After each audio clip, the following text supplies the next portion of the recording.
Acest program conține plasare de produs.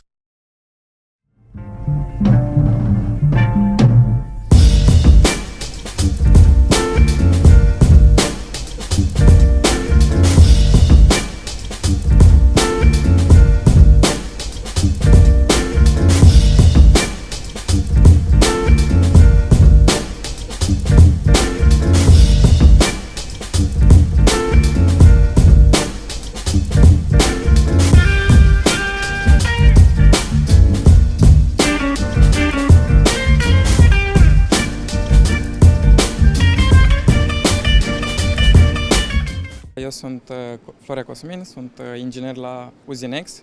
Suntem o firmă din Iași, noi suntem în practică integratori industriali. Ne ocupăm cu integrarea mai multor tipuri de utilaje, dar astăzi la Moldexpo avem în expoziție două tipuri de aparate, un aparat de sudură 4 în 1 cu laser și mai avem în partea cealaltă un aparat de sablare cu laser. Acum o să vă fac o mică demonstrație cu cum sudează aparatul cu laser. Ca idee, eu nu sunt sudor, deci nu am experiență absolut deloc în a suda, mai ales cu laser. Asta e și ideea, asta e și avantajul aparatului de sudură cu laser, că nu trebuie să ai experiență. Tot ce trebuie să faci este să ții capul de sudură laser la 45 de grade și doar să tragi în linie dreaptă cu el și o să-ți iasă o sudură la fel de bună ca cea clasică cu electrod sau celelalte mai performante cu TIG, MIG, MAG, care se folosesc în industrie. Este mult mai ușor și mai rapid să sudezi cu acest tip de laser. Sudura este la fel de calitativă, la fel de rezistentă și pot suda o gamă variată de materiale. Acesta de aici are o putere de 2 kW și sudează undeva până la 6-7 mm. O să fac o scurtă prezentare. Repet, nu sunt sudor, sper ca să-mi iasă sudura bine, dar pentru un om care are puțină experiență o să iasă perfect din prima.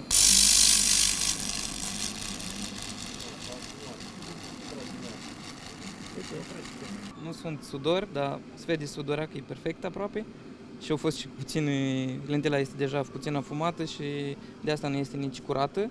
Sudat de un student, de un elev la o școală, mă gândesc tehnică de sudură și este prima dată când am folosit un aparat de sudură cu laser, deci se poate vedea cine cunoaște că sudura este ok. Primul partener activează din 1990 pe piață. Au fost mai multe firme pentru că au trecut ani și s-au schimbat firmele, dar în prezent noi pe piață activăm din 2017. Prima dată firma a început cu aparatele de sudură laser pe care le avem și aici, după care ne-am extins, începând să venim cu soluții pentru fabrici, în general pe fonduri europene, tot felul de fabrici, vorbim de confecții metalice, vorbim de utilaje de construcții, agricole, până și confecții. Chiar recent, în luna decembrie, am instalat o mini-fabrică de textile, unde am avut și aparate automate de tricotaj. În principiu, noi personal ne denumim integratori industriali, ceea ce înseamnă că ajutăm clienții care vin la noi să găsească cea mai bună soluție pentru fabricile lor și să avem un flux cât mai ok, în sensul că să nu avem nevoie de prea mult personal, adică să încercăm oarecum să reducem și personalul ca să nu fie cheltuieli foarte mari pe partea cealaltă și să găsim și un flux cât mai simplu, iar rezultatul să fie același, adică în sensul că să nu cumpărăm prea multe utilaje pentru un anumit tip de produs, să produci un anumit tip de produs și să cumpărați prea multe utilaje. Noi nu avem neapărat un magazin fizic, noi nu lucrăm cu stoc, pentru că în general noi lucrăm cu fondurile europene în România. Noi ne adaptăm după client, adică noi nu avem neapărat un catalog de produse. Adică dacă clientul dorește utilaje de construcții, noi venim cu soluții pentru partea asta. Dacă dorește ceva pe partea de textile, venim cu soluții pe partea asta. Adică încercăm, ne adaptăm după clienți. În general, în ultima perioadă, cele mai solicitate au fost laserele, dar vorbim de CNC-urile pentru tăierii tablă, cele cu masă, în general cele simple de 1,5 m pe 3 metri, electrostivuitoare, utilaje de construcție, am avut recent un buldo excavator, nu știu, panouri solare, în general astea sunt cele mai căutate. Păi, având în vedere că Republica Moldova urmărește să adere la Uniunea Europeană și o să vină foarte multe fonduri europene în această zonă, încercăm să ne facem cunoscuți ca să ajutăm oamenii care doresc să-și deschide poate noi afaceri sau cei care deja au afaceri să-și extindă compania. Aici avem un aparat de sablare cu laser. Este o tehnologie diferită față de cel de sudură, este sablare puls. Ce diferă este că acesta nu atacă suprafața, nu încălzește suprafața, este destinat pentru restaurări fine, se poate folosi și pe hârtie, îndepărtează vopseaua, rugina chiar, dar nu este destinat neapărat sablării pe suprafețele unde rugina este foarte adâncă, foarte mare. Este mai mult pentru restaurări, pentru clădiri istorice, pentru mobilier vechi, pentru grafite.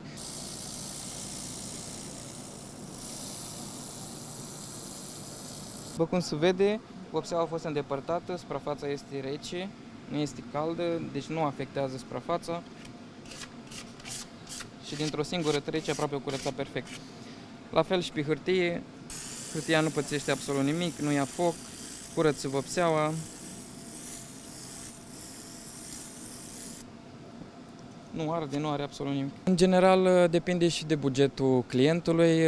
În mare parte lucrăm cu China, dar ne adaptăm și la Uniunea Europeană, aducem chiar și din Turcia, avem colaboratori. Deci depinde de bugetul clientului și ceea ce își dorește. Toate produsele sunt certificate, noi oferim o garanție standard de 5 ani, noi ne ocupăm și de mentenanță, ca de exemplu eu sunt inginer la bază, adică avem și o expertiză în spate și mai avem și alți colaboratori. Mai întâi identificăm nevoile clientului, ceea ce își dorește, după care începem să ofertăm produsele, să le arătăm clientului, până când clientul hotărăște că este produsul pe care și-l dorește și îndeplinește toate dorințele lui, după care semnăm contractul, evident, în unele cazuri se cere și avans, în unele nu, și după aia livrarea depinde. Dacă este din China, cel mai rapid ajunge în cred că 21 de zile, este termenul cel mai realist. Asta este o livrare pe tren și dacă se livrează pe vapor, poate să fie de la 3 la 4 luni. Asta depinde foarte mult și de ce livrăm, adică sunt unele lucruri care nu se pot livra pe tren și trebuie aduse pe vapor. Și am uitat să menționez de faptul că putem livra și pe avion, dar pe avion la fel nu se pot livra toate tipurile de produse, iar livrarea pe avion durează 7 zile. Putem oferi pentru Republica Moldova în credit, dar pe România oferim și în rate și în leasing, adică depinde dacă compania clientului se îndeplinește condițiile băncilor. Noi lucrăm doar cu persoane juridice, cu firme, în principiu nu lucrăm cu persoane fizice, iar clienții principali sunt cei care fie au deja firme deschise și vor să obțină fonduri europene sau au obținut deja fonduri europene pentru a-și extinde compania, sau persoane care deschid pentru prima dată o companie și accesează fonduri europene. Ne diferențiază pe noi față de alți furnizori este faptul că noi încercăm atunci când livrăm un echipament, încercăm să-l facem să fie cel mai de top, să zic așa, adică, de exemplu, când livrăm un echipament din China, chinezii prima dată îți oferă cel mai ieftin utilaj pentru că ei cred că asta căutăm noi, cel mai ieftin pentru că căutăm ce e ieftin, dar noi de fapt mereu urcăm prețul pentru că schimbăm până și motoarele, cerem să punem motoare industriale WEG, care sunt fabricate în Brazilia sau, sper că nu mă înșel dacă este sau nu Brazilia, sau Siemens, adică și cu eficiență E4, eficiență energetică, adică să consumi cât mai puțin, La fel și celelalte componente, toate pe partea electrică să folosim Schneider din Franța, adică încercăm mereu să ridicăm calitatea echipamentului, nu să livrăm cel mai ieftin echipament din China și în momentul în care ajunge la client după câteva luni să se strice sau să aibă probleme. Și pe lângă asta, cum am zis, noi oferim garanții 5 ani standard și dacă clientul are probleme, noi chiar ne ocupăm de probleme. Să-l ajustăm, adică mereu cerem producătorului din China să ne ofere cel mai bun echipament pe care îl au. De obicei acest lucru crește și termenul de livrare, pentru că dacă le cerem motoare Siemens, ei ne spun că producția poate să crească și cu 30-45 de zile, pentru că ei nu folosesc în general motoare Siemens, ei folosesc brandurile lor din China pentru că e mai ieftin. Dar noi nu încercăm să livrăm ieftin, încercăm să livrăm calitate. Clientul să-și dorească un echipament pentru a face un anumit lucru, dar acel echipament să nu fie potrivit pentru ceea ce voia el să facă și evident că noi am venit cu soluțiile noastre și evident că clientul s-a dat după noi, adică a mers cu ceea ce am propus noi.